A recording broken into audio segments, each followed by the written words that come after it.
வணக்கம் நண்பர்களே.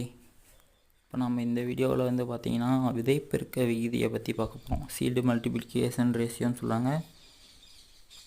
அதில் இப்போ நம்ம குறைந்ததாக இருக்க சீடு மல்டிப்ளிகேஷன் ரேஷியோ என்னென்னா, நம்ம இப்போ பார்த்துட்ருக்க நிலக்கடலை தான் வயல் தான். நிலக்கடலை தான் 1:8ன்னு சொல்லுவாங்க. ஒரு விதை போட்டால் 8 விதை கிடைக்குதுன்னு சொல்கிறாங்க.